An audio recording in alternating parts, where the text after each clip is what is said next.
Hi, this is Linda, your Wonder Oven lady. Today we are going to be cooking chicken breasts, potatoes, and carrots.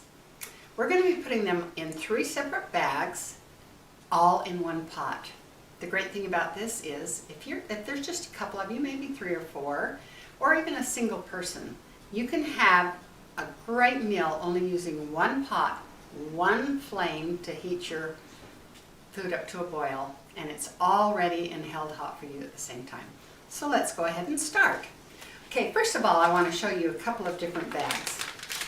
This is a microwave steam bag. Just be aware that this has some breathing holes on the top, so you do not want to immerse this in the water. You want this kind of sticking above the water.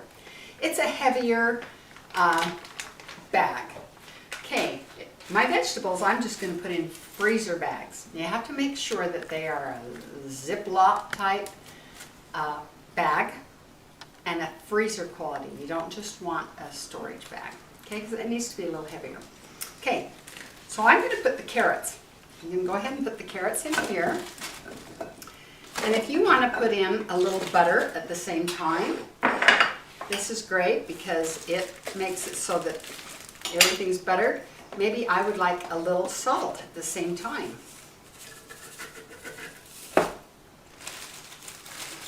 Okay, and I'll put the rest of the carrots in. So you can see that you can put as many as you want. This will feed easily 4 people, maybe even more. So as long as you can seal your bag. I'm going to put a little more butter in this. And that'll be good to go. Make sure it's sealed good because I do not want the water in with this because I don't want them boiled. I want them more like baked or like you would do in a crock pot. Okay, I've got a little water in here, so there we go. Now, I'm going to go ahead and put some of our fresh potatoes, red potatoes, right out of the garden. So you put a bunch in there, and I'm going to do the same thing. I'm going to add a little butter and salt, but you could do garlic or dill, whatever you want to do to your oven, or to your food, excuse me. Okay.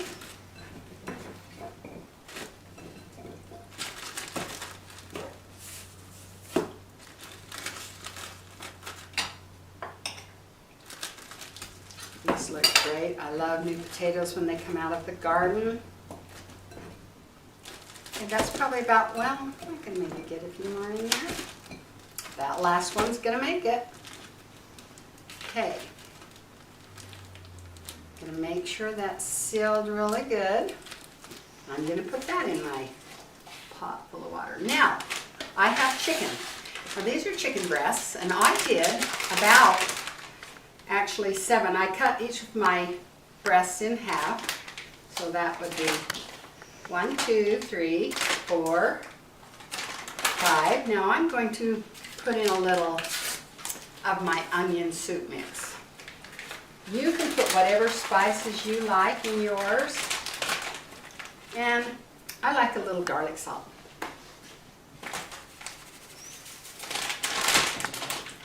Six, 7, 8, 9. So I have 10. That was 5 breasts.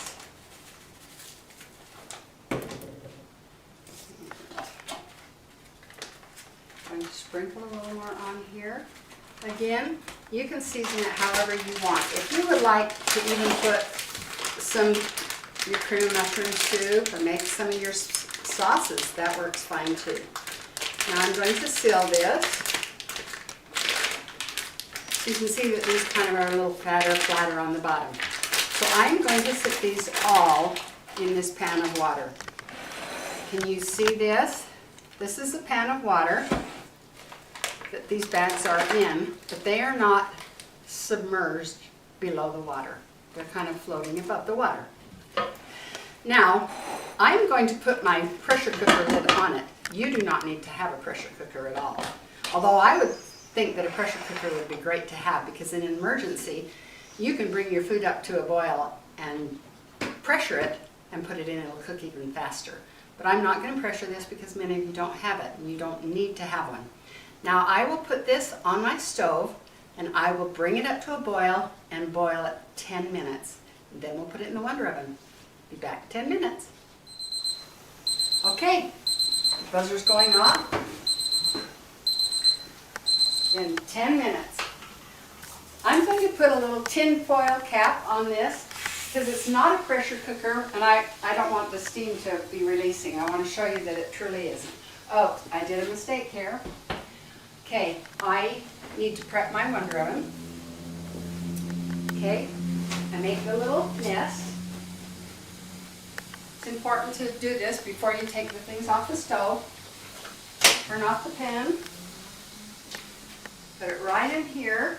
Snug it up around it.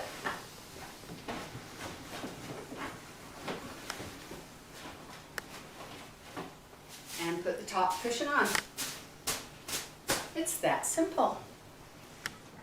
Hi, we're back. Our chicken and potatoes and carrots have been cooking now for about 3.5, 4 hours. I've mowed the lawn, our friends are over playing games, so we're kind of between times, so this is a good time to take it out.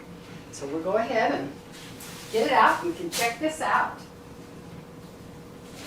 Whoa, it's still very hot. This is my little tinfoil cap. Okay, let's open this and see how it goes. They look wonderful. Okay. Woo. All right, here's our potatoes. Remember we put some butter and some good spice on it.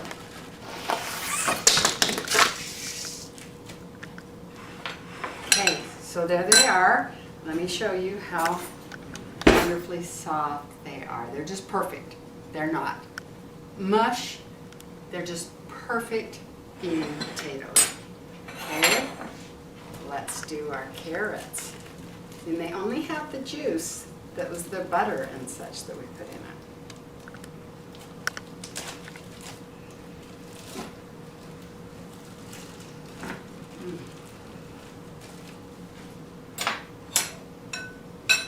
It's perfect also. Okay, now the chicken. I know you're all thinking, oh, is the chicken going to be done? Get the water off of the...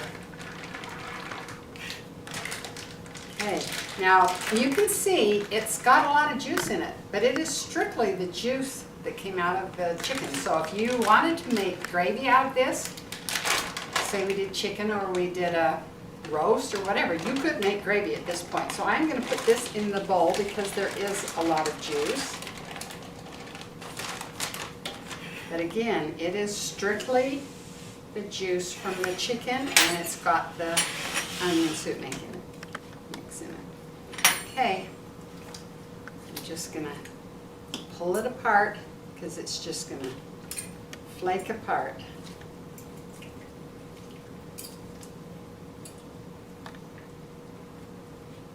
So again, there is your complete meal. So if you want to do it for, this is plenty for 4 or 5 people, or if you just want to do a few for yourself, that'd be great. So if you want to subscribe to our channel to see all the nicest new videos and the tips and the tricks, we'd love you to do that. Or come to our site, wonderovens.com, to buy a Wonder Oven or see all our new recipes and everything that we have available. See you later. Thanks for stopping by.